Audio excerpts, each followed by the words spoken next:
සංගීතයේ රසමුසු තැන් බොහෝමයි. හිතන්න තියෙන, විඳින්න තියෙන, බලන්න තියෙන බොහෝමයක් දේවල් මේ සංගීතය ඇතුලේ ඇතුළත් වෙනවා. මනසින් උනත් අතරමං වෙන්න, රිදුණු සිතක් නිවන්න, තවත් හදවතකට කතා කරන්න මේ සංගීතයට පුළුවන් දෝ කියලත් මට හිතෙනවා. ඇත්තටම සංගීතය කියලා කියන්නේ භාවනාවක්. අද දවසේ මේ මැදිරියත් හරි විශේෂයි. මට හිතෙනවා මේ අද දවසේ මේ මැදිරිය සංගීතමය වටපිටාවකින් නිර්මාණය වෙලාද කියලත්. ඇත්තටම සංගීතයත් එක්ක ජීවිතේ හරි අපූර්වට ගලාගෙන යන ගමනක්.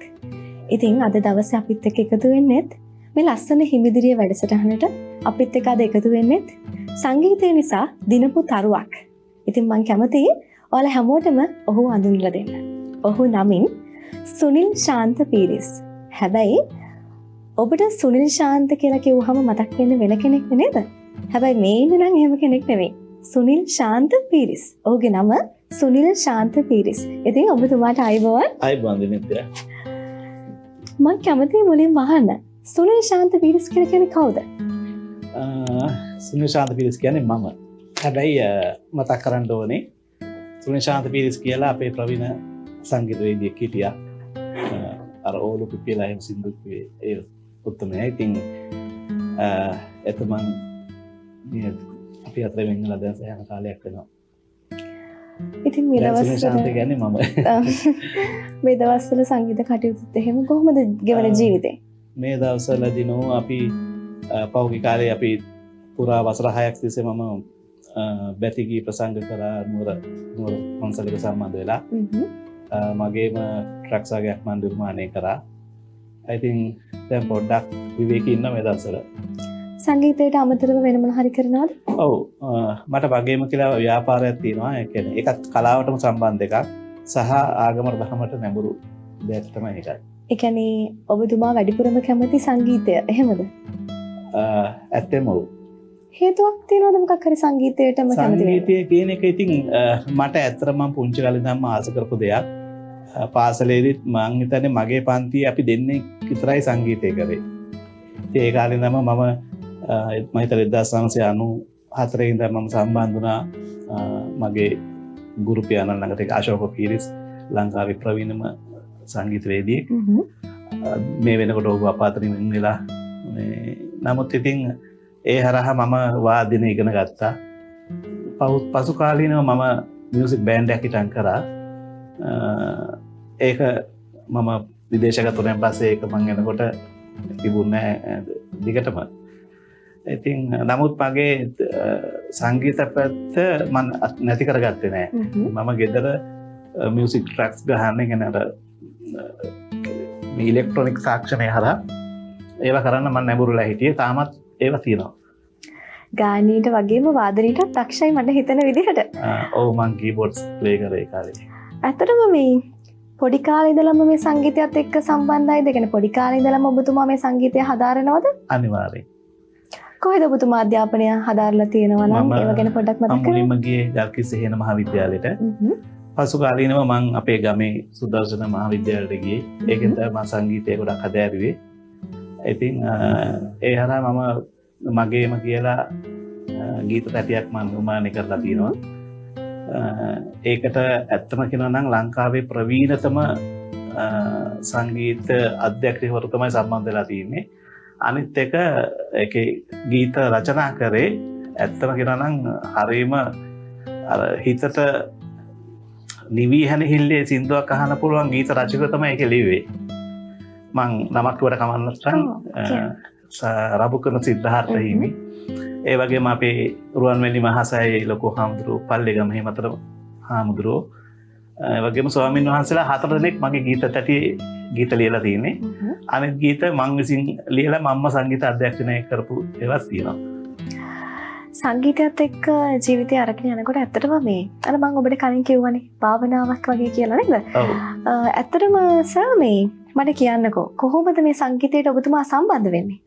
මම සම්බන්ධ වෙන්නේ ඇත්තටම පාසල් අවදියෙන් පසුව මට හම්බ වෙනවා මගේ ගුරුවරයා කියන්නේ අශෝක පීරිස් සර්ව. ඔහු පන්තියක් පටන් ගත්තා අතරම ගමේ අපේ කරේ කැස්බෑවෙමයි. ඉතින් මං ඒකට සම්බන්ධ වුණා. හැබැයි මාත් එක්ක කියන්න ඕනේ මම මාත් එක්ක ළමයි 12ක් විතර සම්බන්ධ වුණා. ඉතුරුනේ මං විතරයි. එකම ගෝලියෙකුට. ඔබතුමාගේ සංගීත දෙවියට කොහොමද පවුල පැත්තෙන් සහයෝගය ලැබෙන්නේ කොහොමද? ඔව් දිදිත්‍ය මම ඒක මං කිව්වේ අර 1994 වගේ තමයි මම මුලින්ම පටන් ගත්තේ. ඉතින් අපි ඇත්තරම ඒ වෙනකොට ලොකු සල්ලිකාරෝ නෙමෙයි. ඉතින් මට මුලින්ම මං ගීතයක් පටිගත කරන්න ඕනේ කිව්වහම මට උදව් කරේ මගේ අම්මා, මගේ අයියා, තංගිය වගේ මගේ පවුල් පැත්තෙන් තමයි උදව් කරේ. ඒ වගේම මට උදව් කරන්න හිටියා ඔය නුවර මගේ පන්සලේ විශේෂයෙන්ම ජිනානන්ද හාමුදුරුවෝ. ඒ වගේ කට්ටිය මට හම්බුණා. ඔය එක ගීතයක් කරලා වෙලා මගේ දිවෙන පත්තරේ පළ වුණා. මගේ ආටිකල් එකක්. ඒක දැකලා තමයි මට හඳුන්ගමේ ජිනානන්ද හාමුදුරුවෝ කියලා මට ලියුමක් කරලා තිබ්බා. ඒ කාලේ ටෙලිෆෝන් නැහැනේ. ඉතින් අයියේ හොඳ ගීත ටිකක් මම දැක්කා ඔයාගේ. පුළුවන් ද මගේ ගීතයක් ප්‍රචාරය කරන්න කියලා. මේ කියන්නේ පටිගත කරන්න කියලා. පස්සේ මං හරිය කැමැත්තෙන් උන්වහන්සේට ලියුමක් ලිව්වා මට එවන්න හාමුදුරනේ කියලා. මං ඒක අපි ඉස්සරහදී කතා කරමු ගීතය ගැන. මේ මට එවලා තිබ්බා මං ඒ ගීතයත් පටිගත කරා. ඉතින් මට ගොඩක් දෙනෙකුගෙන් හරි සහයෝගයක් ලැබුණා. ඇත්තටම මේ අද සංගීතය ගැනනේ කතා කරන්නේ. මට හරි ආසාවක් තියෙනවා මේ දැන් ඔබතුමා සංගීතය සපයන්නේ මියුසිකුත් එක්කනේ. මට හරි ආසයි සජීවීව සින්දුවක් අහන්න. හැබැයි මේ විරාමයෙන් අනතුර මේ ලස්සන හිමිදිරිය.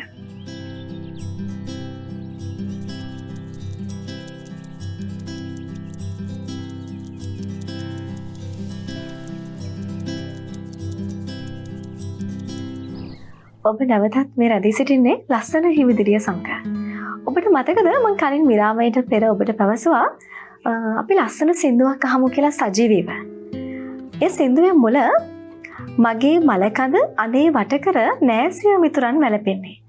ඉතින් සර් මං ආසයි මේ කවිය මේ සින්දුව ඔබේ කටහඬින් සජීවීව අහන්න. අපි කියමුද කවිය කොටසක්? හොඳයි.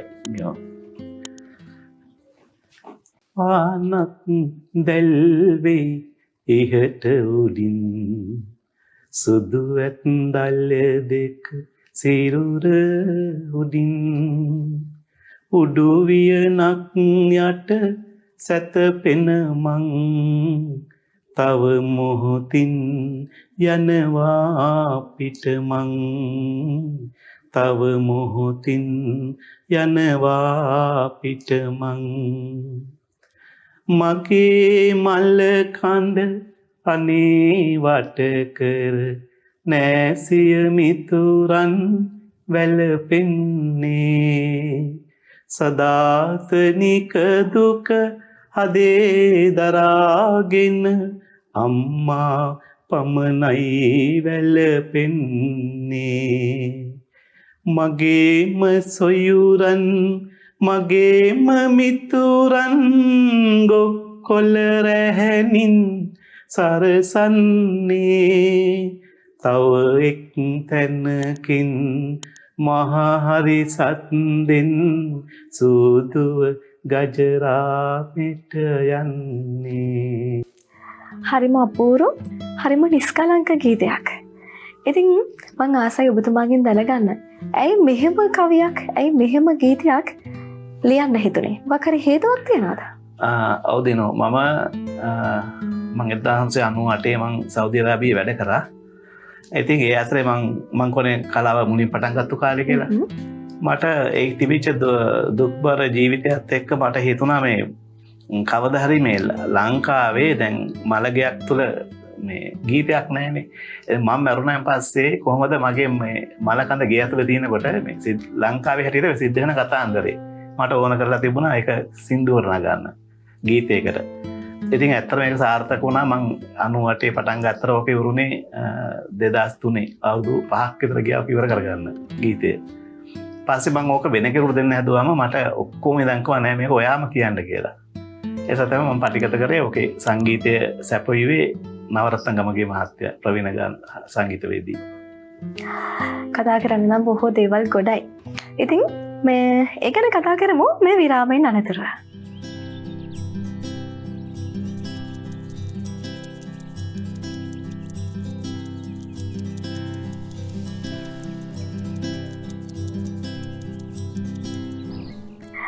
ඔබ මේ නැවතත් රැඳී සිටින්නේ ලස්සන හිමිදිරිය සමග. අපි ටිකකට කලින් කතා කර කර හිටියා ඔබතුමා ලියපු ගීතයක් ගැන. ඇත්තටම මට දැනගන්න ලැබුණා මේ ගීතය ලියන්න ඔබතුමාට අවුරුදු 5ක කාලයක් ගත වුණා කියලා. ඒක ඇත්තක්ද? ඇත්ත දෙනවා. මම අර ඉස්සෙල්ලා කිව්වා වගේ මම 98 සෞදි අරාබිය වැඩ කරනකොට තමයි මට සිතුවිල්ල පහළ වුණේ. එදා තිබිච්ච චූටි කොළ කෑල්ලක මම ඔය මට ආපු සිතුවිල්ල පහනක් දැල්වේ දැමිනියක් ගේ ඇතුළේ තියෙනකොට මරණයක් තියෙනකොට ඉස්සලම් දෙන පහනක් පත් වෙනවා ඇදලා දෙක තියෙනවා ඒ වගේ දේවල්. ඉතින් ඒ ටික මං අර මුල් පෙළි හතරට අරගත්තාන් පස්සේ මට ඉතුරු පද ටික මේ කියන්නේ අර දැන් මේ කතාවට මේ කතන්දරයක් නෙමෙයි ඒකට පාදක වෙන්න ඕන වචන ටික ලියා ගන්න මට හිතුවා කවදාවත් ආවේ නැහැ. පස්සේ මම 2000 මං බිස්නස් එක පටන් ගත්තා මේ අපේ ගමේ කැස්බෑවේ රෙකෝඩ් බාර් එකක්. ඒක දින්නකොට මට එක දවසක තමයි ඉතුරු ඒ කියන්නේ අන්තරා කොටස් තුනම පහළ වුණේ. එක දිගටම මට ගලාගෙන ආවා. මටම හිතා ගන්න බෑ මේ කොහොමද මේ වචන මට එකපාරට ආවේ කියලා. කියන්නේ වර්ස් තුනම ඔකේ වර්ස් තුනක් තියෙනවා. මේ ඉතින් මටම පුදුමයි. ඉතින් හැබැයි සාර්ථකයි. ගොඩාක් ප්‍රතිචාර තියෙනවා ඒකට. ඇත්තම කියනවා නම් කොළඹ යුනිවර්සිටි එකේ මහාචාර්යවරයෙක් අහලා තිබ්බා ඒවකට මගේ වයස මීට වඩා ගොඩක් අඩුයිනේ. මේ වගේ තරුණෙක් කෙනෙකුට කොහොමද මේ වගේ සිතුවිලි පහළ වෙන්නේ කියලා. ඒක හරි හිතට සනසීමක්. ඉතින් මං හිතන්නේ මං කරපු නිර්මාණය සාර්ථකයි කියලා. ඔව් ඇත්තට මේ නිර්මාණය සාර්ථකයි තමයි. ඒකනේ මෙච්චර ප්‍රේක්ෂක ප්‍රතිචාර ලැබිලා තියෙන්නේ. මට තව ප්‍රශ්නයක් තියෙනවා ඔබතුමාගෙන් අහන්න. ඔබතුමා මේ වෙනකොට මේ CD තැටියක් නිර්මාණය කළා තියෙනවා. බලන්නකෝ ඔයගලන්ට පේනවද කියලා මේ කවුද ඉන්නේ? සර් මේ මට පොඩ්ඩක් මේ CD එක ගැන කියන්නකෝ. ඔව් දිනෝ ඕක ඇත්තටම ඔගේ ෆොටෝස් කරේ අපේ ප්‍රවීණම කැමරා ශිල්පියෙක් අපේ විජිත් අයියා. ඉතින් මේ ඕක ඇත්තටම මේ ගොඩක් දෙනෙක් දැන් කඩේ තියෙනකොට ගොඩක් දෙනෙක් ඕකට රැවටෙනවා මේ මම නෙමෙයි කියලා ඔක ඉන්නේ. ඔව් මම බලනකොට මටත් හිතුණා මම ඒක ඔබතුමාගේ මේක ඇහුවේ පෙන්නලම. ඒ කියන්නේ දැන් අපේ ලංකාවේ ඉන්න දක්ෂතම ගායන ශිල්පියෙක්. ඔහු හරිම මං ආදරය කරන හොඳම ගායන ශිල්පියෙක් චන්ද්‍ර ලීනාරච්චි මහත්තයා. ඉතින් එයායි මායි දෙන්නම එක වගේ ওই ෆොටෝ එකක් ගත්තාම ඉතින් ඒක තමයි ගොඩක් කට්ටිය රවටෙන්නේ. නමුත් දැන් මගේ රූප වෙනස් නේ. මේකේ සින්දු 12ක් ලියවිලා තියෙනවා. ඔව්. පදමාලාව එතකොට සංගීතය සපයන්නෙත් විශේෂ ගායකයෝ කිහිප දෙනෙක්. පොඩ්ඩක් ඒ ගැනත් අපි කියමුකෝ. ඇත්තටම දිනෝ ඕකේ පළවෙනි ගීතය මම දැන් කියපු ගීතය මේ මම විසින්ම පද රචනා කරේ. ඒකට සංගීත සැපුවේ නවරත්න ගමගේ මහත්තයා. ඒ වගේම ඔහුගේ ප්‍රවීණ සංගීතඥ රෝහණ වීරසිංහ මහත්තයා. ඒතර අශෝක මගේ නැති වෙච්ච ගුරුතුමා අශෝක පීරිස් මහත්තයා. ඒ වගේම මේ ඕකේ විශේෂත්වය තියෙන්නේ අර ස්වාමීන් වහන්සේලාම 4 දෙනෙක් ඕකේ ගීත ලියලා තියෙන්නේ. සම්බුකර සිද්ධාර්ථ හාමුදුරුවෝ, ඒ වගේම පල්ලේගම හේමත්‍ර හිමියන්, අපේ මගේ පන්සලේ නුවර හඳුන්ගම විජිනානන්ද ස්වාමීන් වහන්සේ, ඒ වගේම තවත් එක ස්වාමීන් වහන්සේගේ නමක් තියෙනවා. ඕකේ අනිත් එක තමයි මං විසින්ම ගීතකමක් ලියලා මා විසින්ම සංගීත අධ්‍යක්ෂණය කරලා තියෙනවා. ඕකේ විශේෂ සංගීතඥයෝ කිහිප දෙනෙක් මෙතුමන්ගේ මේ CD එකට දායකත්වයේ සපයලා තියෙනවා. ඉතින් මේ දවස්වල ඔබතුමා තවත් නිර්මාණ කරන්න හැම ඉදාගෙන ඉන්නවද නැත්නම් කරමින් පවතිනවද? ඔව් දිනවා මම මේ දවස්වල මොකද මම දැන් අවුරුදු 2කට කලින් ගියා අපේ පල්ලේගම හේමතර හාමුදුරුවෝ හම්බෙන්න. උන්වහන්සේ මට කිව්වා තව ගීතයක් දෙන්නම් කියලා. මම ඇත්තටම කැමතියි ඔය බෞද්ධ ගීත වලට, ඒ වගේම අම්මා තාත්තා ගැන ලියවෙන එන ඇත්තම කියලා නම් අපි අර ගුරුදාස කපුගේ මහත්තයාගේ වගේ මේ ආරේ මේ හොයාගෙන ගවේෂණය කරපු කට්ටිය. ඉතින් ඒ නිසා මට ඒ ආభాසය තමයි තියෙන්නේ. වේගරිත්මත් කියන්න පුළුවන්. මගේ ගීත තැටියෙත් වේගරිත්ම දෙකක් තියෙනවා. නමුත් ගොඩක් මම හිතන්නේ රටට පණිවිඩයක් දෙන්න පුළුවන් ගීතයක් නිර්මාණය කරන්න පුළුවන් නම් ඒක තමයි වැදගත් කියලා. ඔබතුමාට මතකද මම මේ වැඩසටහනට පටන් ගන්න කලින් කිව්වා සංගීතය භාවනාවක් කියලා. අනිවාර්යයෙන්. ඔබතුමා ඒක ගැන මොකක්ද හිතන්නේ? ඇත්තම අවදිනෝ ඒ කියන්නේ සමහර ගීත තියෙනවා ඒ කියන්නේ මං හරි ආදරය කරන ගීතයක් තමයි අමරදේව මාස්ටර්ගේ තාත්තා වුණත් මා බත සරු කරන කියන ගීතය. ඒ වගේ ඒතර ජෝතිපාල මහත්තයාගේ ඒ වගේ ගීත තියෙනවා. සමහරක් සින්දු තියෙනවා අපිට ඇත්ත ප්‍රය 9න් පස්සේ අහනකොට මේ මට එහෙම වෙලා තියෙනවා. ඇස්වලින් කඳුළු වෙන ගීත තියෙනවා. දැන් අම්මා සඳකි මම එළව හිරේ රිදිය වගේ ගීත තියෙනවා. හරිම මේ භාවනාවක්ම තමයි. කියන්නේ ඒක අහන්න වෙනම කියන්නේ වෙලාවක් ඇති කරගන්න හිතනවා. ඒ වගේ ගීත තියෙනවා. ඉතින් දැන් තියෙන ගීතත් එක බැලුවාම ඉතින් ඒවා හරිම නිර්මාණශීලී. ඔබතුමා දැන් සංගීතය ගැන ගීත රචනා කරනවා.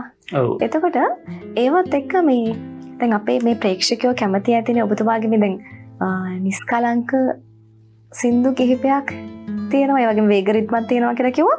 ඉතින් මේ අපේ ප්‍රේක්ෂකයෝ කැමති ඇති ඔබතුමාව ඔය කන්ටැක්ට් කරගෙන සින්දු කියන්න, එතකොට ප්‍රෝග්‍රෑම්ස් වලට ගෙන්න ගන්න. එහෙම. ඉතින් ඔබතුමාව කොහොමද කන්ටැක්ට් කරගන්න පුළුවන්? පොඩ්ඩක් ඒක නම් මතක් කරන්න. ඔව් දිනෝ මගේ ටෙලිෆෝන් නම්බර්ස් දෙකක් තියෙනවා. මට කියන්න පුළුවන්. 076යි 80යි 86යි 802 එකක්.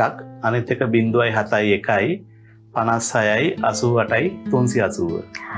076යි 80යි 86යි 802. එහෙමත් නැත්නම් 071යි 56යි 88යි 380. මේ දුරකථන අංකයෙන් සුනිල් ශාන්ත පීරිස් මහතාව සම්බන්ධ කරගන්න පුළුවන්. ඉතින් අද දවසේ අපේ මැදිරියට ආපු විශේෂ ආරාධිත අමුත්ත විදිහට සුනිල් ශාන්ත පීරිස් මහතා ඔබතුමාට බොහොමත්ම ස්තුතියි. ස්තුතියි අයිබෝන්. ඒ වගේම දිනෝ මමත් විශේෂයෙන් කියන්න ඕනේ මට මේ ආරාධනාව මේ බියුටි ටීවී ආයතනයෙන් කෙරුවේ. ඉතින් මට ඒ ආපු වෙලාවෙ ඉඳන්ම ඔයගොල්ලන්ගෙන් ලොකු සහයෝගයක් ලැබුණා. ඉතින් ඔයාටත් බියුටි ටීවී ආයතනයේ සීලම කාර්ය මණ්ඩලයට මම බොහොම ස්තුතිවන්ත වෙනවා. ඔයගොල්ලන්ට අනාගතයේ සුබම සුබ වෙන්න කියලා ප්‍රාර්ථනා කරනවා. ඔබතුමාගේත් ඉදිරි කටයුතු සර්ව ප්‍රකාරයෙන්ම සාර්ථක වෙන්න කියලා අපිත් බියුටි ටීවී අපි හැමෝම ප්‍රාර්ථනා කරනවා. ඉතින් අද දවසේ මම කියවනේ විශේෂ දවසක් කියලා. සංගීතය ගැන කතා කර හිටියේ. සංගීතය නිසා නැගෙන තරුවක් ගැන කතා කර හිටියේ. ඉතින් වෙනදා වගේම සුපුරුදු විදිහටම නැවතත් සංගීතය නිසා නැගෙන තරුවක් ගැන කතා කරන්න බලාපොරොත්තු වෙමින් අදට ඔබෙන් සමුගන්නවා. මේ ලස්සන හිමිදිරිය.